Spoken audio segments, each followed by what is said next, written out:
Orang yang mendua hati tidak akan pernah tenang dalam hidupnya. Seorang perempuan dewasa umur 28 tahun belum nikah, kalau ada dua laki-laki suka dengan dia, yang harus dia lakukan adalah ambil keputu. Bukan tiap malam ini parah. Aku berkata kepadamu, kasihilah musuhmu, berbuatlah baik bagi yang membencimu, mintalah berkat bagi yang mengutuk, berdoa bagi yang mencacimu. Kalau pipi kirimu ditampar, berikan juga pipi kanan. Aku yang memilih kalian. Saudara-saudara, mari kita berdoa. Ya Tuhan Allah, tolonglah kami, malam semakin larut, kadang-kadang tubuh kami lemah, tapi kami harus mendengarkan firman-Mu. Karena itu hanya Roh Kudus-Mu yang akan menolong kami semua supaya mendengarkan dengan baik, merenungkan dengan baik, dan oleh kekuatan Roh Kudus kami dimampukan menjadi pelaku-pelaku firman-Mu. Diberkati semua hati yang siap untuk mendengarkan firman Tuhan. Bahkan sejauh suara ini terdengar, kami berdoa Roh Kudus yang akan bekerja untuknya. Jauhkanlah semua penggoda pencobaan, baik di dalam kami, baik di sekitar kami. Biar dalam damai sejahtera-Mu kami belajar firman Tuhan. Kami rindu pada firman. Berfirmanlah bagi kami Tuhan. Di dalam nama Yesus, firman yang hidup itu kami berdoa. Amin. Mari silakan duduk semuanya. Bapak Ibu Saudara-saudara, Shalom. Tema kita di 3 hari ibadah penyegaran iman ini adalah carilah Tuhan maka kamu akan hidup. Amos pasal 5 ayat yang ke-6. Mari buka Alkitab. Amos pasal 5 ayat yang ke-6. Yang sudah dapat katakan amin. Amin betul. Tidak buka juga amin. Itu tipu itu. Amos pasal 5 ayat yang ke-6, karena hanya ada satu ayat, mari kita baca sama-sama. 1, 2, 3. Carilah Tuhan maka kamu akan hidup, supaya jangan ia memasuki keturunan Yusuf bagaikan nabi yang memakannya habis dengan tidak ada yang memadamkan bagi Betel. Demikian firman Tuhan. Berbahagia setiap orang yang mendengar firman, melihara dan melakukan dalam hidup setiap hari. Shalom. Buat sedikit. Shalom. Berkhotbah di kurang lebih jam 9:30 malam itu saya curiga. Yang paling saya curiga itu adalah anggukan kepala dari saudara-saudara. Hanya ada 2 model anggukan. Kalau anggukan itu tetap dengan tempo tetap, sekalipun tutup mata itu pasti masuk. Kalau dia pun cara mengangguk bilang begini, masuk. Tapi kalau dia punya tempo berubah-ubah, turunnya cepat, naiknya tiba-tiba, turunnya pelan, naiknya tiba-tiba, jadi dia turun tuh begini. Oh, itu tidak masuk. Itu tidak masuk. Jadi masing-masing siap hati baik-baik. Amin kok? Ada sukacita? Amin. Saudara, 2 kata kunci dari tema kita adalah hidup dan cari Tuhan. Saya mulai mengatakan begini, setiap kali saya berkhotbah tentang hidup, saya ingat kisah ketika saya masih melayani di Sabu. Anak-anak, apa beda orang hidup dan orang mati? Dorang jawab banyak, tapi 3 jawaban ini menarik. 1, dorang bilang, Pak Pendeta, orang hidup itu bisa pergi ke gereja, tapi orang mati tidak bisa pergi gereja. Betul? Betul? Memang betul, tidak ada orang mati yang bisa masuk gereja. Siapa yang sudah mati, kita belum kubur pas hari Minggu, terus dia bilang, mau saya pergi gereja dulu. Tidak. Yang mati tidak pergi gereja. Amin. Tapi kemudian saya bilang, hei anak-anak, kamu omong yang betul. Kenapa Bapak? Jadi kamu mau bilang kamu pun bapak mama yang pemalas gereja itu dong sumati? Karena yang bisa pergi gereja orang hidup atau orang mati? Jadi bapak mama yang sudah pergi gereja itu mati kok hidup? Mati kok hidup? Coba angkat tangannya dia pun bapak pemalas pergi gereja. Kamu mulai sembunyi bapak pun kejahatan. Coba angkat tangannya dia pun mama pemalas gereja. Woi, memang di sini luar biasa, tidak ada yang pemalas. Saudara dengar, pendeta-pendeta gemit itu kalau mau kubur orang mati, waktu peti sudah ada di dalam kuburan, pendeta selalu mengucapkan begini, kita akan memakamkan jenazah ini sambil percaya pada kata-kata Tuhan Yesus. Tuhan Yesus berkata, akulah kebangkitan dan hidup. Barang siapa percaya kepadaku, dia akan hidup sekalipun dia sudah.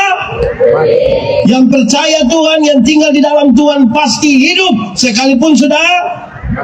Tapi yang tinggal di luar Tuhan, yang tidak percaya Tuhan, sekalipun ada hidup-hidup, sesungguhnya dia sudah mati. Yang di sekitar sini hidup semua. Yang di sebelah kiri hidup semua.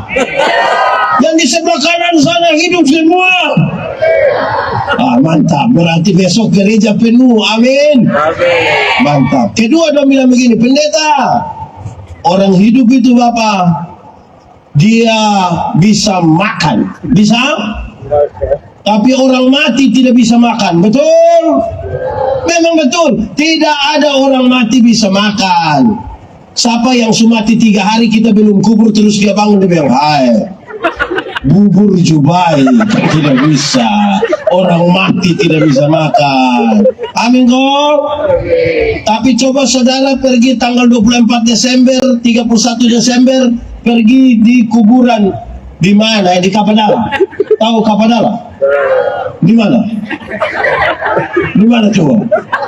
Ada apa di sana? Saudara pi, 24 Desember itu kuburan itu. Itu kalau dia pun bapak biasa makan daging ayam, dia bawa memang ayam 1 ekor. Bapak biasa makan ikan, dia bawa 1 ekor. Kuah asam lagi. Dia pun bapak biasa minum sopi, dia bawa 1 botol, dia bawa 1 gelas, sisa dia yang minum. Orang mati bisa makan, kok tidak? Lalu kenapa bawa pergi kuburan? Siapa yang makan? Makanya orang tua kalau masih hidup kirim beras. Amin kok. Di sini ada yang biasa kirim beras ke orang tua. Baru orang tua ganti uang. Anaknya apa kok? Orang tua masih hidup itu yang kirim beras. Ini orang tua selama hidup orang tidak kirim beras. Orang tua mati baru dong bawa babi besar. Itu utang. Sampai situ sengaja pukul babi pun perut. Lihat ini manusia makam puji begini. Di Kupang ada. Di sini ada. Dia ada ikut ibadah. Dia pakai baju warna biru. Orang tua masih hidup itu beli memang jas, kasih dia. Tahu jas? Beli memang dia pakai.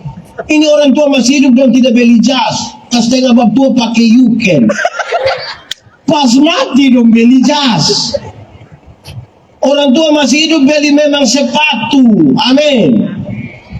Orang tua masih hidup dan tidak beli sepatu. Bapak tua jalan kaki kosong sampai dia pun jari dong tak buka besar begini. Waktu mati dong beli sepatu. Sepatu mana mau masuk di jari tak buka begini. Ketiga, dong bilang Pak Pendeta, orang hidup itu bisa beromong Bapak, bisa tapi orang mati tidak bisa beromong. Amin. Memang orang mati tidak bisa beromong. Sebab kalau orang mati bisa beromong, pasti pas dia mati kita mau ganti dia pun pakaian, buka dia pun baju, pas sampai sini, woi. Tapi karena orang mati tidak bisa beromong. Amin. Saudara, tapi saya keliling ini semua negeri, ini NTT pun semua saya keliling. Banyak jemaat datang di saya dan bilang begini, pendeta, yo, tadi malam nenek ada datang. Jadi saya tanya, siapa pun nenek? Kita pun nenek Bapak. Nenek tinggal di mana? Nenek tinggal di sini Bapak. Sekarang nenek sudah mati Bapak. Yang betul orang mati bisa ngomong, kok tidak?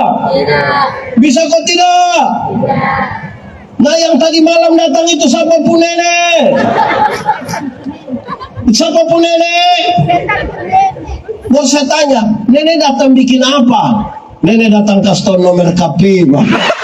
Nenek tukang judi begini suruh polisi tangkap.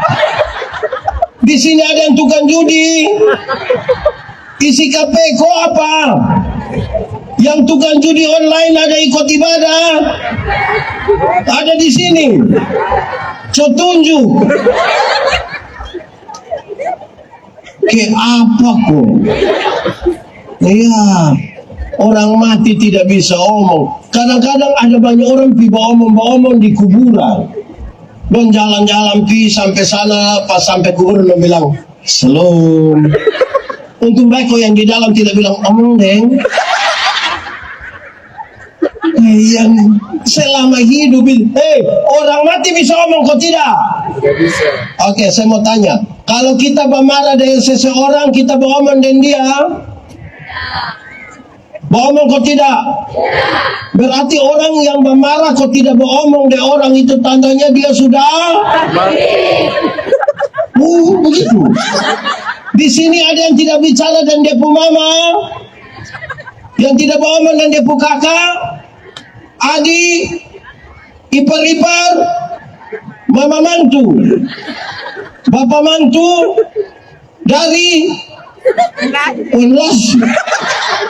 Jadi kita pun bapak mantu harus relasi begitu. Kayak apa kok? Oke. Bicara tentang hidup, saudara, ada dua kehidupan. Satu kehidupan di dunia, satu kehidupan di mana? Satu kehidupan di dunia, satu kehidupan di surga.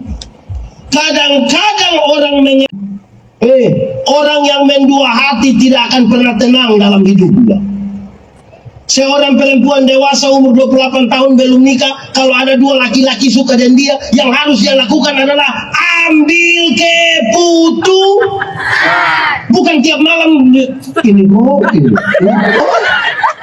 parah. Keputusan. Kamu belum tahu. Saudara, terakhir keempat. Orang yang kerja kuat sekaligus doanya juga kuat.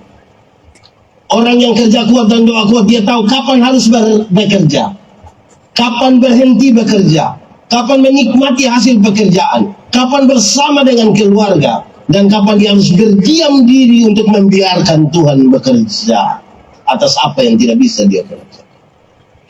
Nikmat dong. Tuhan menyiapkan masa depan bagi anak-anak kita. Amin.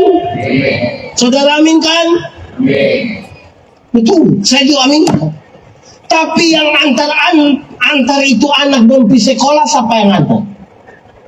Tuhan kok orang tua? Atau siapa di antara kita yang karena dia terlalu sibuk pagi-pagi dia berdoa, Tuhan, saya sibuk ya Tuhan, tolong jemput adik dong. Tuhan yang jemput pulang menangis, Bapak. Karena itu kerjakan bagianmu dengan baik. Selebihnya Tuhan yang oke, baik. Amos. Di sini ada yang nama Amos. Ada yang nama Amos? Ada. Nah, Amos apa? Di sini ada yang nama Amos. Anak muda masih ada yang nama Amos. Kampung nama apa? Jackie Chan. Kita buat anak dong pun nama ini gara-gara dia pun bapak dong. Oke. Amos, orang dari Yehuda di bagian selatan, dari satu kampung kecil di daerah selatan lagi, selatan lagi di selatan. Tapi Tuhan pakai dia. Ini dia hanya seorang petani. Tapi Tuhan pakai dia untuk bernubuat di perbatasan, bahkan di wilayah kerajaan utara di Samaria. Saya ingin bilang di pertama bahwa jangan saudara pikir karena dilahirkan sebagai orang kecil, lantas saudara tidak bisa sukses ke depan.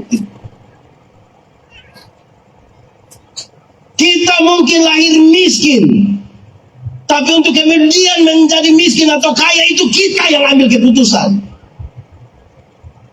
Kenapa lihat saya? Baik. Keputusan ada di kita.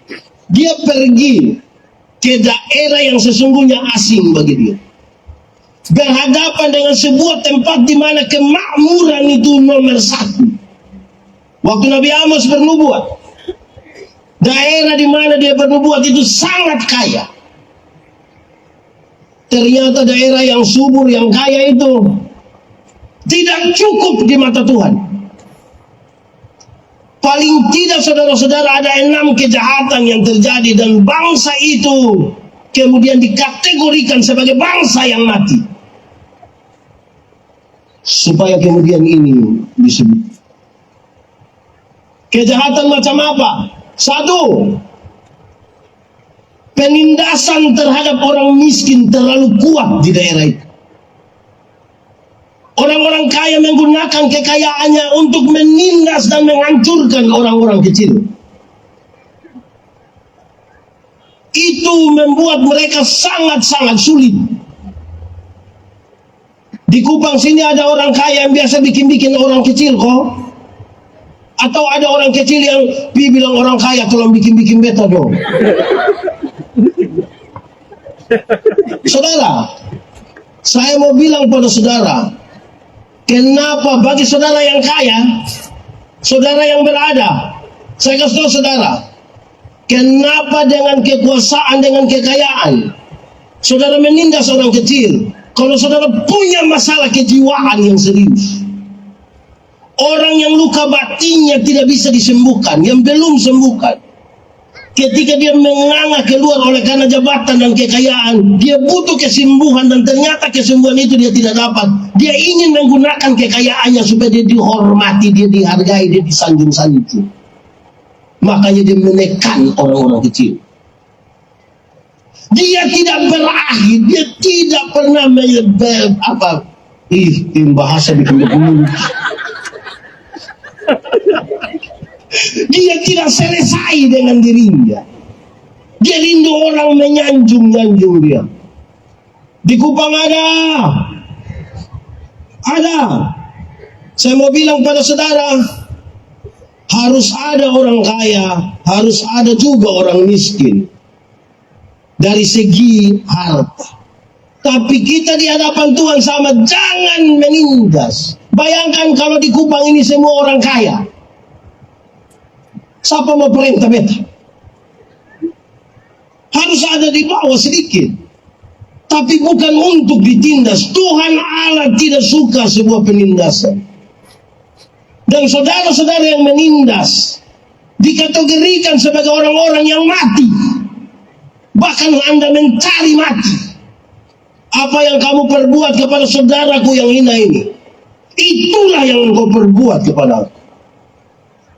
Saya belajar dari seorang sahabat. Dia seorang direktur bank. Saya begini sahabat yang direktur bank. Pinjam gampang. Ada yang mau sahabat dari saya? Atau saudara mau sahabat yang petugas koperasi? Oke, dia bilang begini. Karena ada direktur bank ini satu orang yang ingin yang simple tapi perfect. Yang dia kepingin sempurna tapi dia tidak mau yang terlalu ribet-ribet. Walaupun dia punya jabatan, dia turun mobil, dia bawa dia pun tas sendiri. Dia tidak mau orang buka kasih dia pintu mobil dan seterusnya. Satu saat ketika dia ada di ruangan, 2 cleaning service itu datang kepada dia, 2 orang pembantu datang kepada dia, bilang ke dia begini. Satu yang tukang bersapu, satu apa, pokoknya dia pembawa. Datang bilang begini, Bapak, kami boleh bicara sedikit? Oke, boleh. Kami ingin sampaikan kepada Bapak begini. Kalau semua orang di dunia baik seperti Bapak, semua orang di dunia baik seperti Bapak, maka kami punya istri dan anak tidak akan pernah dapat makan apa-apa. Loh, kamu dua punya maksud apa? Bapak, izin. Kami digaji untuk bawa Bapak punya tas. Kami digaji untuk buka Bapak punya pintu mobil. Kalau 2 pekerjaan ini sudah Bapak ambil alih, lalu kami kerja apa?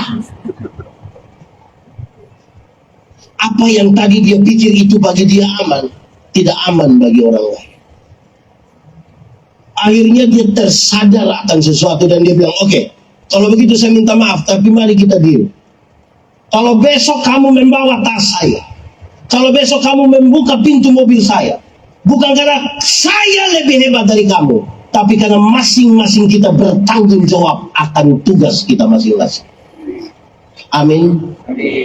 Ada penindasan di situ? Laksanakan saja fungsi. Tapi yang anak buah dong tuh jangan bikin ke bos-bos. Di sini ada yang anak buah bikin ke bos-bos. Ada kok tidak? Nah kalau ada istri kok tidak yang bikin ke bos-bos, dia pun suami yang RT masih panggil dia mama RT. Ke apa kok? Yang kepala sekolah dia pun suami tapi suruh panggil dia mama kepset. Lama-lama dia tanda tangan lapor. Dia bikin susah gitu aneh. Jadi hidup jangan menindas karena kekayaan. Amin kok. Baru ada uang sedikit, itu pun tuh hasil jual tanah yang orang tua larang jangan jual. Tapi bikin-bikin orang-orang kecil. Kayak apa kok? Kecil. Amin kok. Kalau saudara kaya, Tuhan izinkan kepada saudara untuk menjadi berkat. Kaya itu apa? Kaya itu ibarat kita ambil gelas, ambil air, begini, dia nama apa lagi? Apa? Poa. Begini dia punya nama apa lagi? Tuangnya, tuanglah. Kalau saudara tuang, dia sudah penuh gelas, dia meluber kemana-mana, itu kaya. Berkat-berkat yang Tuhan percayakan kepada saudara bisa memberkati orang lain, itu kaya. Tapi kalau saudara kumpul dan sekikir terus, miskin Bapak, miskin. Di sini ada orang yang sekikir pakai bahasa Kupang bilang kakek. Nah kakek pakai bahasa Inggris bilang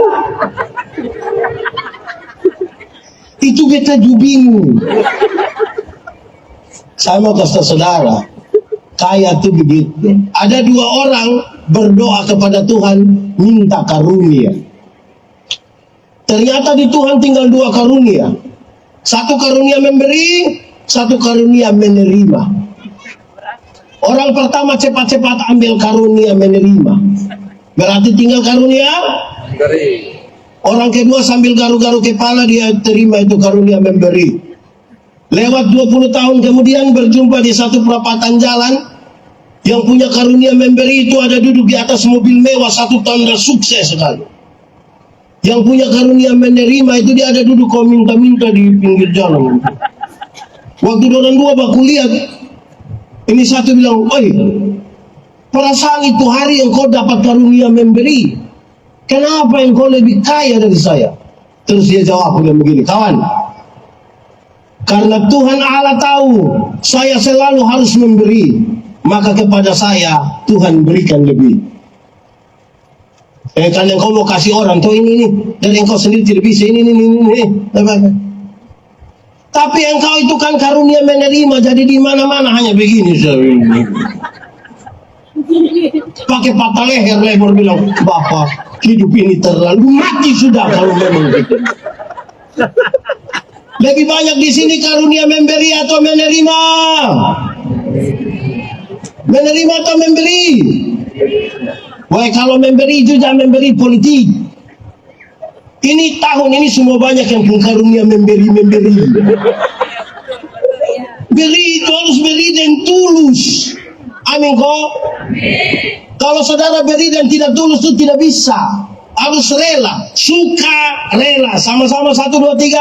Suka rela. Itu suka rela itu hanya itu kata, tapi terdiri dari dua kata, suka dan rela. Ada orang suka tapi tidak rela. Ada yang rela tapi tidak. Nah kita ada di mana? Orang kalau memberi tapi tidak rela tuh, katakanlah dia ada baju satu, itu baju itu terbaik su. Pi gereja juga itu baju, pi pasar juga itu baju, orang mati juga itu baju, datang KPI juga itu baju, pokoknya itu baju su. Warna biru itu pokoknya itu. Terus Satu saat ada keluarga dari kampung datang, mau acara jadi bilang Susi, Susi. Bukan Susi di sini kalau Susi itu kakak perempuan. Susi pinjam Susi pembaju biru dong. Terus kita berpikir-pikir kalau mau tolak begitu, orang tua bilang, kasih. Ini yang kau saudara ini, kasih. Besok-besok yang kau susah. Bukan baju yang bantu, keluarga yang bantu. Saudara bayangkan, kalau beri tapi tidak rela. Pasti kita pegang di ujung baru kita bilang, Amet itu hari lu tambah 2.000. Pasti kita pegang baru bilang, Amet itu hari waktu live RB di Facebook lu yang jawab. Lu yang bilang fix sayang, fix. Saudara juga kenal itu fix sayang. Yang PHP onder juga kenal. Ada kok untuk Susi ya. Saudara, jangan dengan kita harta kita menindas. Janganlah dengan kekayaan. Kamu tidak tahu ini lagu? Nah pulang baru menyanyi. Pertama, itu dosa pertama. Kedua, seksualitas.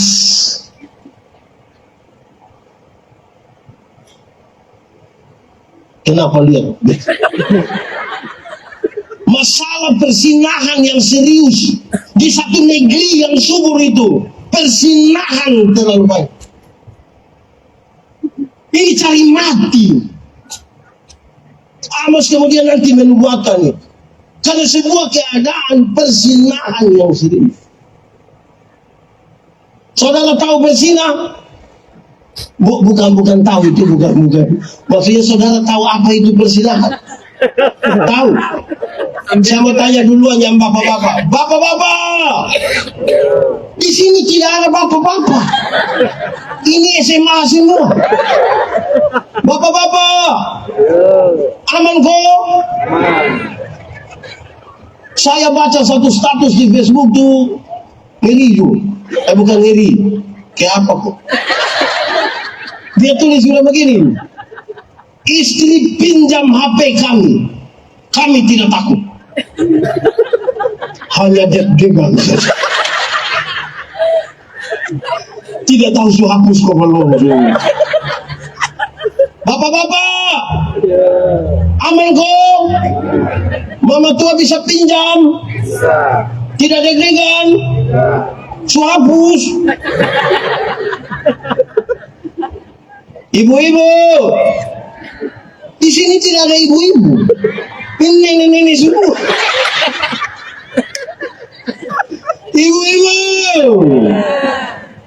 Ibu-ibu, siapa pun suami yang dia punya HP pola rumi? Ada kok yang pakai sidik jari lah, pakai kontak mata, dia polisi. Rahasia negara apa yang ada simpan? Ini baik. Saya berkhotbah tentang keluarga, saya bilang ada orang yang duduk makan sama-sama suami istri, tiba-tiba ada orang telepon. Teneneng. Dia ambil Bible sengaja langkah keluar, dia bilang,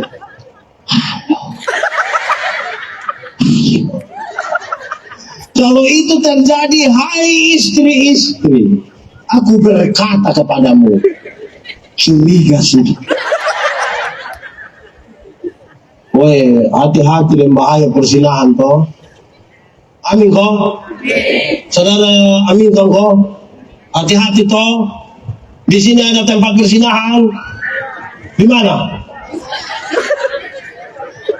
Di mana? Kau sudah lihat beta? Di sini. Tuhan marah. Kedua. Ketiga, korupsi. Daerah yang subur itu penuh dengan bahaya korupsi yang serius. Tahu korupsi? pernah korupsi, ulang-ulang, nah itu mati. Jangan korupsi, cukupkanlah dirimu dengan apa yang ada padamu. Berbahagialah engkau dan baiklah keadaanmu. Amin. Dia lanjutkan, istrimu akan seperti pohon anggur yang subur. Istri seperti pohon anggur. Anggur itu lambang sukacita. Cukupkan kita pun diri. Istri itu seperti pohon anggur, sukacita. Ibu-ibu, ibu-ibu. Kalau suami di mana-mana kau ingat ibu-ibu terus, senang kau tidak? Atau suami pasal lebihin satu telepon. Begitu. Suami mau tugas di Jakarta kok, di Surabaya kok, di Bandung kah, di mana kok, hotel bintang 5, spray dari Sutra, selimut dari Sutra, sarung bantal dari Sutra, berbau harum sekali, tapi dia tidak lupa dia punya sarung bantal di rumah, padahal mungkin bau ludah.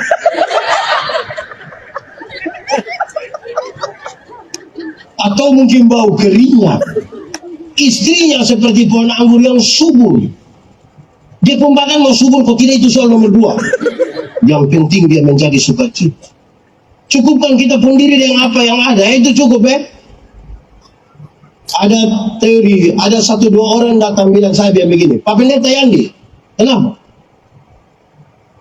Ini anak dong tidak tahu kita mau bikin ke mana. Lu bermaksud pukul sudah, injak sudah, ikat sudah, marah sudah, tapi anak dong model begini terus, tidak tahu dong ikut siapa.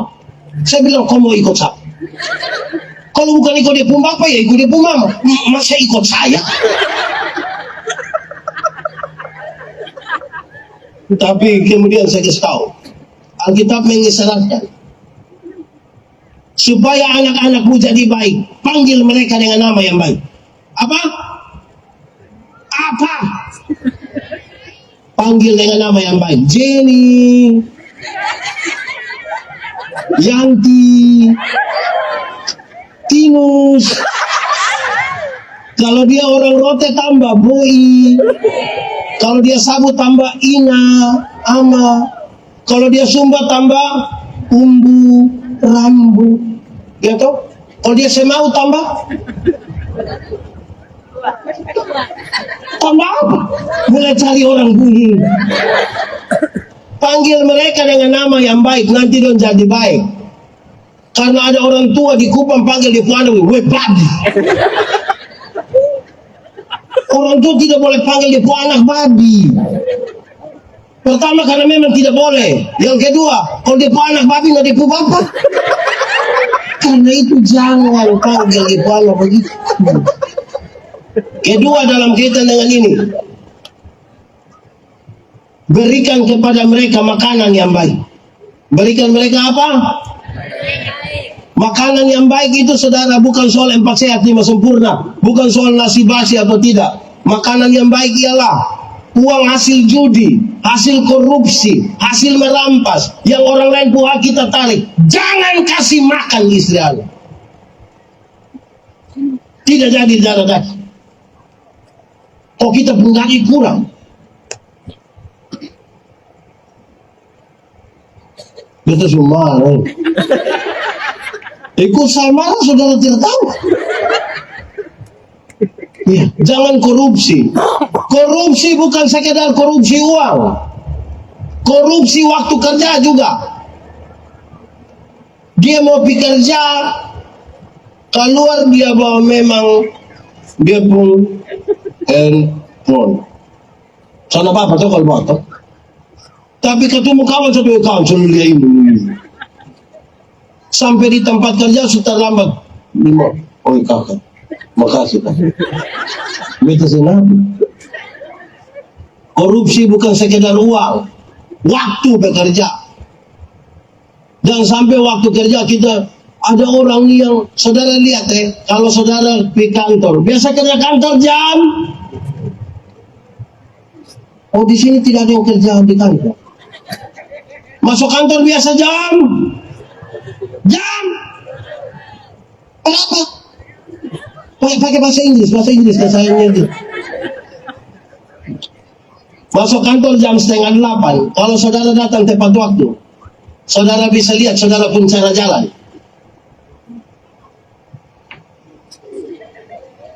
Selamat pagi, shalom. Kalau tepat waktu. Bayangkan kalau kantor 7:30, saudara datang 11:30. Saudara bisa jalan begini. Kan saudara pun jalan ke perang. Di sini ada yang ikut latihan perang. Sudah begitu lagi tipu lagi. Pas dia merayap begini, kepala kantor. Oh, Bapak, sebenarnya menuntut hak mau, jalankan kewajiban tidak mau. Ada satu orang, saya bantu dia kerja, dia punya bahan laporan keuangan apa kok. Saya jangan kasih tahu dia punya nama program saudara apa. Saya bantu dia, rubah sudah 3 kali. Dia bilang, Bapak ini kok ini, yang kita pusing ini karena tulis 10.000 yang kau bayar 7.500, itu yang kita pusing. Kalau tulis 7.500 bayar 7.500 pusing. Nah itu. Tulis 10 yang bayar 10. Betul Rasul. So bayar 10 tapi jangan 2 nota untuk 1 barang. Ini kursi 1 sama dia pun nota 2. Satu dari yang proyek ini, satu dari proyek itu. Kayak apa wah? Ada orang nih yang percayakan kasih dia proyek kerja satu dia yang beta suka. Dia itu dia sudah mau ada tulisan apa-apa, dia menghadap Aci. Aci bisa kau kasih itu nota berisi sendiri. Aci capsa. Oh itu Aci harus cap pakai cap sapi. Saudara-saudara, kita semua cari uang. Tidak ada orang tidak butuh uang. Saya juga butuh uang. Ada yang mau kasih? Saya juga butuh. Tapi jangan pakai cara-cara yang tidak benar. Korup itu Tuhan Allah tidak suka. Cukupkan kita pendiri dengan apa yang ada pada kita. Ada yang pernah honor dulu? Atau ini langsung camat semua? Ada yang dulu pernah honor? Kan gaji 400-500 ribu per bulan. Itu pun 3 bulan baru bayar. Habis bulan itu masih lebih 10 ribu. Heranya sudah diangkat. Gaji pokok tinggi. Tunjangan ini itu lagi. Habis bulan bendahara hanya bawa kertas putih satu baru kasih tahu Bapak supotong semua. Akhirnya kita pusing. Woi, belajar bersyukur. Betul kok tidak? Bersyukur. Jangan korup. Pak Pendeta saya tidak korupsi. Oh betul sudah sebaik. Tapi jangan sampai kita tinggal bate tangga kok orang punya mangga pundahan satu pikir satu rumah. Kok itu dahan kita tidak pernah berbuah. Itu korupsi. Saudara kalau jual ikan, yang mau datang itu yang jual sudah. Atau kalau apa jamnya, Bapak, ini ikan bagus Bapak. Dia tidak mati, hanya semaput. Dia bikin itu yang pas. Seberapa dosen tadi? Seberapa? Berapa? Satu tadi? Apa? Oh, aduh. Satu tadi apa?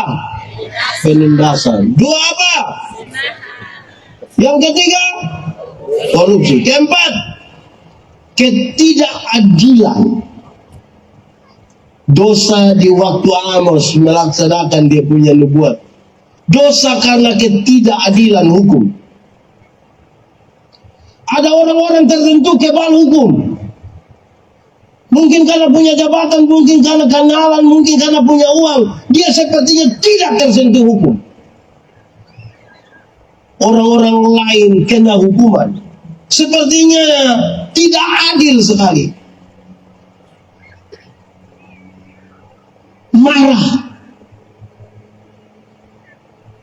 Dia kasih tahu ini saudara, Tuhan yang adalah hakim paling adil tidak suka ketika kita tidak berlaku adil. Kenapa harus ada orang menikmati sebuah hasil dari sebuah ketidakadilan?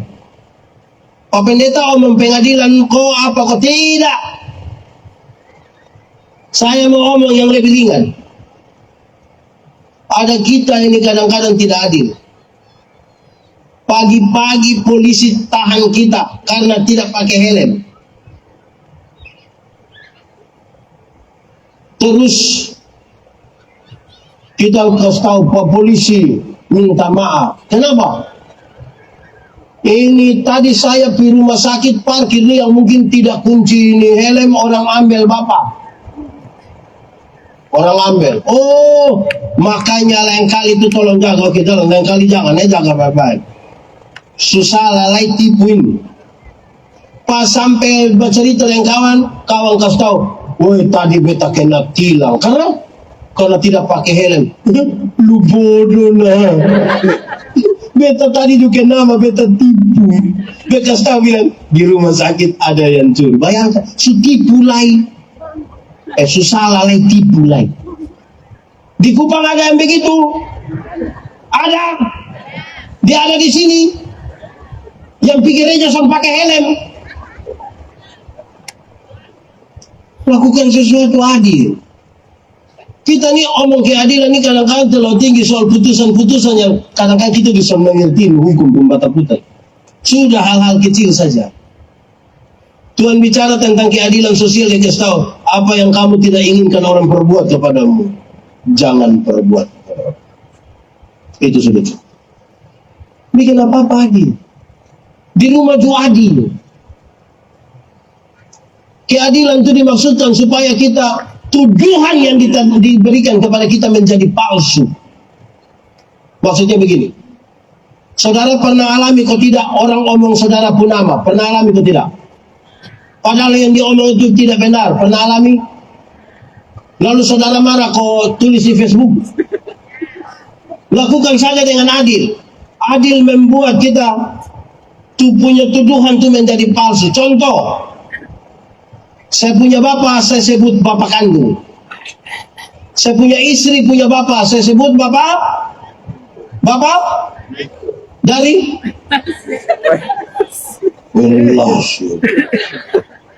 kalau saya ambil 100.000 kasih saya pun bapak kandung, adil kalau saya ambil 100.000 kasih saya pun bapak mandu. Supaya waktu saya punya istri lihat saya kasih 100.000 di saya pun bapak kandung, dia marah saya, kau ambil uang kasih kau pun bapak. Tanpa saya bicara, dia pun bapak yang bilang, jangan marah engkau punya suami, karena dia juga kasih saya 100.000. Tuduhan menjadi palsu.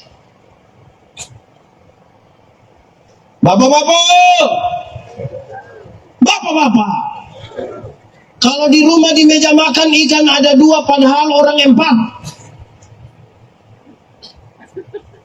Bapak, mama tambah anak 2, ikan tinggal 2. Siapa yang makan?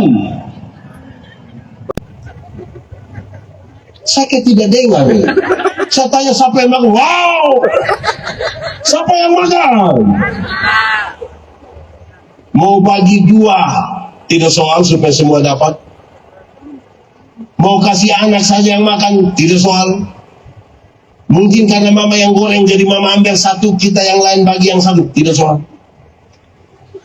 Mungkin karena bapak sakit jadi bapak ambil 2-2, tidak soal. Tapi kita belajar ingat orang lain. Adil itu ingat orang lain. Amin kok. Ini bunuh ayam di rumah, dada bapak yang dapat, paha bapak yang dapat. Kasihan anak dapat kuku. kuku di leher. Terus dia pun mama dukung. Tahu sendiri itu pupu ayam. Ayam kesayangan. Ayo nak, ayo nak isap-isap saja kuku enak. Aduh. Pikir karmaku. Tidak adil, Tuhan tidak suka ketidakadilan itu. Amin kok. Oke, saya mau kasih tahu saudara. Ini bapak-bapak dong satu. Bapak-bapak yang tukang merokok dong itu berhenti sudah. Dapat uang 100.000, dapat uang 100.000, dia beli rokok 20.000. Tinggal 80 nih yang dia pegang 50.000. Simpan, dia kasih dia puisi mama, beta simpan 50.000 ini uang jaga-jaga. Tinggal 30 ini yang dia seorang kasih dia pung istri, bilang mama terima ini susi dengan harapan tiap hari kuah asam. Ibu-ibu dapat 30.000 itu, ibu-ibu bikin pengucapan syukur atau tertekan. Memang itu suami setelah. Bapak-bapak, kalau satu saat keluar rumah kok istri pesan, papa, tolong beli lipstick, beli tanda hati. Jangan ibu boleh semangat, papa, tolong beli lipstick. Jangan, lu cukup makan sirip pinang. Kita ini kadang-kadang melakukan barang yang tidak adil di rumah, tapi mempersoalkan ketidakadilan ini. Semua kita ini produk dari rumah. Ibu-ibu, jangan juga terlalu menuntut di suami. Lihat orang lain pun sebelah di situ dia juga mau kayak gitu. Suami baru pulang kok capek-capek, lihat dia bapak, iya, don di sebelah saya beli sofa baru. Sudah beli sih. Bapak besok pulang, bapak, yuk, don di sebelah saya ada TV baru. Beli. Bapak don di sebelah saya ada motor baru. Nah, motor laki-laki ini kan sayang istri tuh. Ini orang dong. Kita bicara jujur, Ros, tidak percaya ini. Ibu-ibu, kamu mau apa sebenarnya?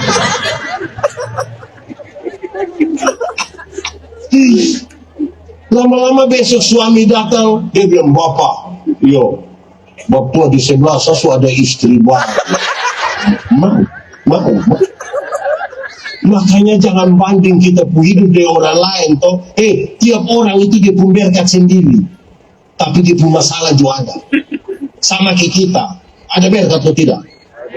Ada masalah atau tidak? Yang tidak ada masalah itu orang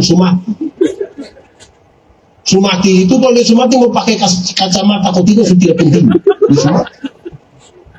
4, 5, egois. Kepingin menang sendiri itu di satu kota yang subur itu orang egois terlalu banyak. Saudara tahu bahwa orang egois itu sangat sulit untuk duduk bersama-sama karena semua ingin untuk menceritakan kelebihannya. Saya pun contoh ini saudara hafal, tapi saya mau ulang. Orang egois itu suka cerita tinggi. Kalau dia cerita tinggi itu ada 3 orang sama-sama tukang cerita tinggi, sama-sama tukang pancing ikan. Yang satu cerita, kalau kita pancing di sana, baru buang 1 mata kail, 3-4 ekor ikan datang sekaligus. Yang 2, itu kurang karena kalau kita pancing di sana, baru buang 1 mata kail. Yang 3-4 ekor ikan itu bawa memang dia punya istri anak. Yang satu bilang kamu 20 kurang bagaimana? Kalau kita pancing di sana, itu kita belum buang mata kain, belum buang. Itu ikan-ikan sudah keluar, om pancing kita keluar. Saudara bayangkan kalau dorang kita gabung, dorang di satu ruangan kasih tinggal barang 2 minggu. Pulang datang dan sudah bunuh mati. Pulang datang dan sudah bunuh. Mau berkolaborasi apa dengan orang lain kalau hidup dalam egoisme? Kita 5 orang kerja ini panggung sama-sama. Terus orang kasihan kita kopi beli nasi 5 bungkus. Kalau 5 bungkus berarti apa? 1 orang 1. Tapi dia bilang, aduh, adik tadi dari rumah sudah makan. Iya makan pagi. Oh, nah kalau begitu lu setengah, saya bilang. Selalu egois, dari mana kok? Kita nih kadang-kadang terlalu minta dimengerti. Ibu-ibu, satu saat bapak pulang, bapak tanya, mama, yo, makanan di mana? Bapak kalau sampai tanya makanan di mana, itu bukan karena dia tidak tahu meja makan di mana. Kok itu meja juga dia yang beli. Bapak itu kalau sampai tanya makanan di mana, karena laki-laki juga ingin dimengerti. Lihat. Ini kita boleh tanya bapak, mama, makanan ada di situ, makan sakit saya ulang. Ini bapak-bapak di satu, bapak-bapak, mama tuh capek, jangan terlalu menuntutlah. Bapak, kira-kira laki-laki bisa cuci gelas atau tidak? Nah pulang cuci, biar komantokas berisi dia kuku. Kita ini kadang-kadang kalau menuntut, ini suami dong ini badan bagus, ikut gym, jalan begini, keluarga bertamu terus dia soalnya dia puisi, mama, biko, itu. Aku orang, suruh istri di muka. Akhirnya orang bilang, ih, bab tua baik, mah dia begini. Kan ini bab tua pun tidak baik ini. Apa kok, sorong-sorong dia puisi. Ini bapak-bapak dong di satu. Bapak-bapak, gaya-gaya kita. Ini anak muda. Anak muda! Sunikah kau belum? Suara pacar? Beta kasihan dengan kamu. Waktu masih pacaran ini belum bisa piko ambil lah. Nih nona suruh apa saya belum bisa aku. Sunika. Mama, iya sayang. Tolong ambil remote dong. Iya di mana? Ini 50 senti. Kenapa kami ini orang pemalas begini? Wih tolong mengerti, bapak-bapak, jangan terlalu menuntut lah, jangan terlalu egois lah. Ibu-ibu tuh capek. Iya kok mama? Capek apa?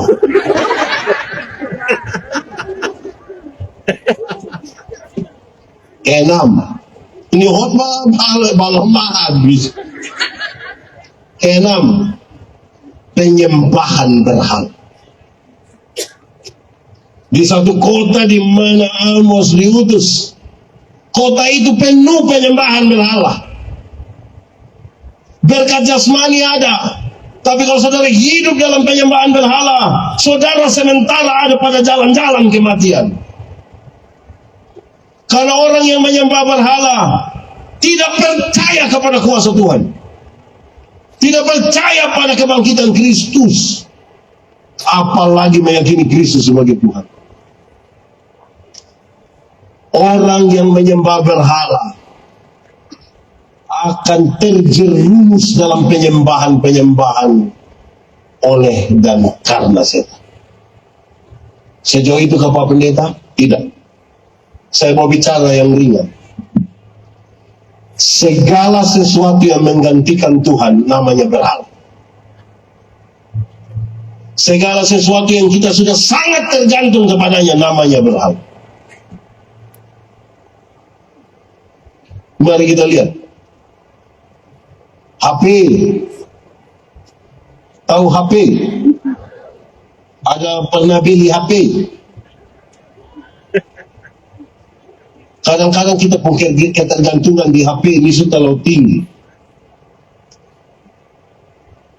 Sudah tidak baca Alkitab, tiap hari dia baca orang pun status baru dia duga-duga ini dia omong beta, kau omong beta bapa.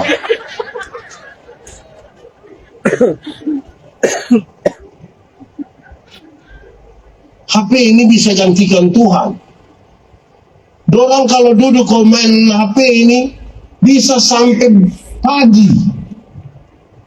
Tapi coba bilang, adek, sebentar baca Alkitab. Itu dia mau,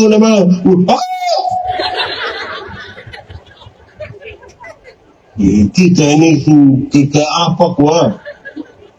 Dulu belum ada HP, hanya telepon rumah. Kita keluar rumah, kita tidak pikir apa-apa toh. Pulang baru anak kasih tahu bapak, ada orang telepon, kasih dia telepon. Ini kalau dia jalan baru tiba-tiba lupa HP, kembali kau tidak? Lari, pulang, ambil, ada yang WA, ternyata Telkomsel. Kasih tahu yang sisa kuota Anda. Ini memang kita ini sudah lalu. Ini anak muda belum sudah lalu. Anak muda, kamu tolong kalau ketemu dengan kami orang tua itu lepas itu headset itu, lepas. Ketemu kita yang belum tahu begini berduduk paku kaki ini sama kayak lari dari rumah sakit itu. Ini selang infus masih melekat-melekat di situ. Apa yang terlalu menyanyi lagu yang dia tidak mengerti juga dia. Wih, bosom berhenti. Beta tidak mengkritik orang Pulago, tapi beta potongan khotbah ini beredar luas ketika beta bilang, wih anak muda, kami dulu di zaman kami Pulago itu yang gereja tua. Masihkah kau ingat waktu di desa? Itu waktu kita masih di Semau. Ibadah pemuda, kita baku antar, baku suka jadi. Iya. Ini ada dong Pulago yang itu waktu beta kota, ini dong Pulago ini kadang-kadang yang parah. Lagu apa lagi tadi bilang? Kamu berbohong. Lihat. Orang tikus sedang percaya. Kamu lukai. Coba kau pikir di mana ada apa? Memang tidak ada. Kamu saja mau bikin begitu, tidak ada itu. Dia mau lanjutan lagi parah. Kau tinggalkan aku, kau dengan yang lain. Itu gila. Orang dengan orang lain kamu setia. Kayak apa kok? Jadi kadang-kadang kita omong berhala ini terlalu jauh sampai soal penyembahan. Hal-hal kecil ini buat kita sangat tergantung sampai kita sepertinya sudah tidak butuh Tuhan lagi.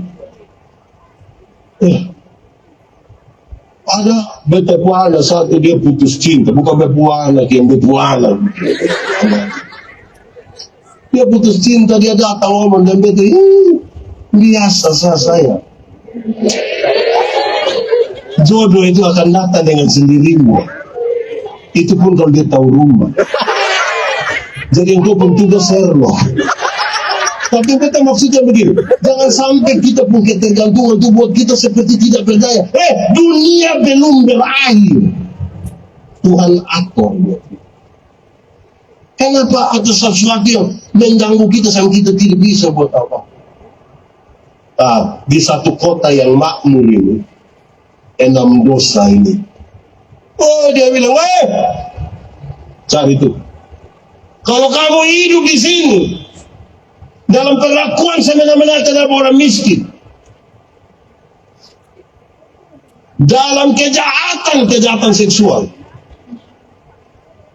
atau tindakan seksual yang tidak berkenan kepada atau kalau kamu korupsi, kamu egois, kamu tidak adil, penyembahan berhala, kamu sementara ada pada jalan-jalan. Di bagian terakhir saya mau ajak kita merenungkan hidup. Kalau Tuhan izinkan kita hidup, Dia mau kita apa? Berbuah. Kalau Dia mau kita hidup, Dia mau kita apa? Berbuah. Dalam hal inilah Bapakku dipermuliakan, yaitu jika kamu berbuah. Dan buahmu itu tetap, supaya apa yang kamu minta kepada Bapa dalam namaku diberikannya kepadamu. Saudara, ini pertanyaan yang pernah saudara dengar, tapi saya tanya ulang. Berbuah bagi Tuhan gampang kok susah? Omong! Berbuah bagi Tuhan gampang kok susah? Susah kok gampang? Gampang kok susah? Gampang! Ranting yang melekat pada pohonnya, buah keluar dengan sendirinya tanpa disuruh. Ada orang rindu berbuah, tapi tidak melekat kepada pohon kehidupan. Akhirnya dia punya buah ada, tapi buah plastik. Pernah lihat lemon plastik? Pernah? Pisang plastik? Avokat plastik? Enak. Di pohon, pernah lihat pohon? Tanpa kita. Saudara pernah lihat pohon mangga? Pernah lihat pohon mangga yang berbuah? Pernah saudara lihat orang ancam pohon mangga supaya berbuah? Siapa di antara kita yang pernah ancam mangga? Saya mau dia mangga berbuah. Buah keluar dengan sendiri tanpa disuruh. Tapi kita itu tidak. Di pohon yang cari makanan di pohon itu apa coba? Apa? Akal. Terus akal kirim di mana? Lewat daun lewat. Di daun ada proses apa? Selfie. Ada fotosintesis. Terus mulai bagi-bagi itu barang mau berbuat. Keluar yang sendirinya asal mereka. Anak sekolah minggu 1 tahun. Yesus pokok dan kita. Ulang. Pakai tepuk tangan. 3, 4. Yesus pokok dan kita tinggallah di dalamnya. Lebih kuat. Yesus pokok dan kita jangan terlalu cepat. Yesus pokok dan kita caranya, tinggallah di dalamnya. Pasti apa? Pasti akan berbuah. Saya akhiri khotbah ini saudara, supaya saudara hidup. Saya mau kasih saudara, carilah Tuhan, tapi dia kasih tahu kekristenan itu ada 3 tingkat. 1, yang paling bawah, beragama tapi tidak beriman. Ada agama tapi tidak beriman. Orang baptis dia juga baptis, orang sidi dia juga sidi, orang pi perjamuan dia juga pi, tapi tidak beriman. Beragama tapi tidak beriman. Kedua, bertobat tapi tidak pernah berbuah. Tingkat yang paling tinggi ini, kalau kamu hidup, yang paling tinggi adalah berbuah. Kalau Tuhan izinkan kita hidup, Dia mau kita berbuah. Kasih sukacita dan seterusnya itu harus ada. Kalau saya khotbah tambah yang ini 9, saya yakin kita akan mengangguk dengan tempo yang parah. Mari tunduk kepala di hadapan Tuhan. Aku berkata kepadamu, kasihilah musuhmu, berbuatlah baik bagi yang membencimu, mintalah berkat bagi yang mengutuk, berdoa bagi yang mencacimu. Kalau pipi kirimu ditampar, berikan juga pipi kanan. Aku yang memilih kalian.